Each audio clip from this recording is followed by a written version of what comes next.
ছন্দে ছন্দে হিসাব বিজ্ঞান অর্জন করি প্রকৃত জ্ঞান।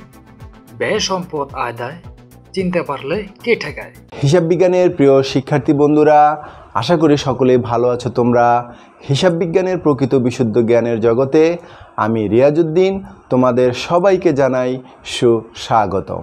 শিক্ষার্থী বন্ধুরা, তোমরা এই ক্লাসটি থেকে শিখতে পারবে ব্যক্তিক খতিয়ান বা মূল খতিয়ান বিষয়ক বাস্তবভিত্তিক উদাহরণ সহ বিস্তারিত ব্যাখ্যা বিশ্লেষণ। হ্যাঁ শিক্ষার্থী বন্ধুরা, খতিয়ান করতে একটি প্রশ্ন দেওয়া থাকে, আর সেই প্রশ্ন থেকে শিক্ষার্থী বন্ধুরা আমরা খতিয়ান প্রস্তুত করি।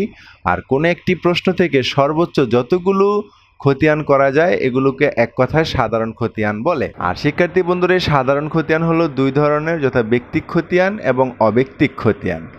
শিক্ষার্থী বন্ধুরা, এই ব্যক্তিক খতিয়ান কি মূল খতিয়ান বলা হয়ে থাকে। তোমাদের এসএসসি লেভেলের বইতে ব্যক্তিক খতিয়ানকে মূল খতিয়ান হিসেবে আখ্যায়িত করা হয়েছে। আর ব্যক্তিক খতিয়ান কাকে বলে? যখন আমরা কোনো মানুষ, ব্যক্তি বা কোনো প্রতিষ্ঠানের নামে, এখানে প্রতিষ্ঠানের নামটা অ্যাড হবে, তোমরা খেয়াল রেখো, মানুষ, ব্যক্তি বা কোনো প্রতিষ্ঠানের নামে যখন আমরা কোনো খতিয়ান বই খুলে থাকি সেটাই হলো শিক্ষার্থী বন্ধুরা ব্যক্তিক খতিয়ান। চলো একটা আমরা বাস্তব উদাহরণের সাহায্যে দেখি। আমরা জানি শিক্ষার্থী বন্ধুরা, খতিয়ান করতে প্রথম কাজ জাবেদা করা। যে প্রশ্নটা থাকবে সেখান থেকে আমরা জাবেদা করব। এই যে একটা প্রশ্ন, এখানে খতিয়ান প্রস্তুত করতে বলা হয়েছে, এখন এখান থেকে আমরা জাবেদা করব। জাবেদা করলাম। দ্বিতীয় কাজ হলো শিক্ষার্থী বন্ধুরা, যে জাবেদাগুলো করা হলো সেই জাবেদায় কয়টা হিসাব খাত আছে?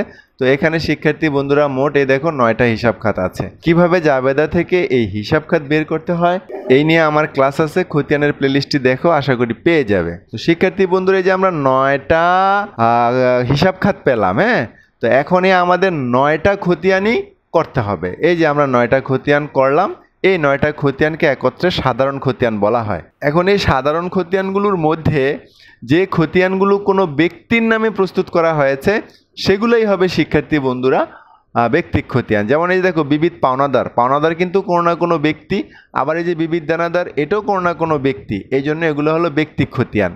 শিক্ষার্থী বন্ধুরা, এই ব্যক্তিক খতিয়ানগুলো কি মূল খতিয়ান বলা হয়। দেখো, যন্ত্রপাতি কিন্তু কোনো ব্যক্তি না, ক্রয় কোনো ব্যক্তি নয়, মূলধন কোনো ব্যক্তি নয়, বিজ্ঞাপনও ব্যক্তি নয়, বিক্রয় ব্যক্তি নয়, নগদানও ব্যক্তি নয়।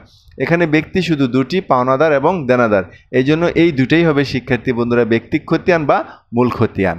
কিন্তু এই সবগুলো একত্রে সাধারণ খতিয়ান। এই সাধারণ খতিয়ানের মধ্যে মাত্র দুটি আছে, ব্যক্তিক খতিয়ান বা মূল খতিয়ান। ধন্যবাদ প্রিয় শিক্ষার্থী বন্ধুরা, আশা করি অত্যন্ত ব্যাখ্যা বিশ্লেষণমূলক ও তথ্যবহুল এই ক্লাসটি থেকে তোমরা ব্যাপক উপকৃত হয়েছ। তাই অনুরূপ মজার ক্লাস পেতে আমার চ্যানেলটি নিয়মিত দেখার অনুরোধ জানিয়ে তোমাদের সকলের সুস্বাস্থ্য কামনা করে আজকের মতো এখানে বিদায়। আল্লাহ হাফেজ।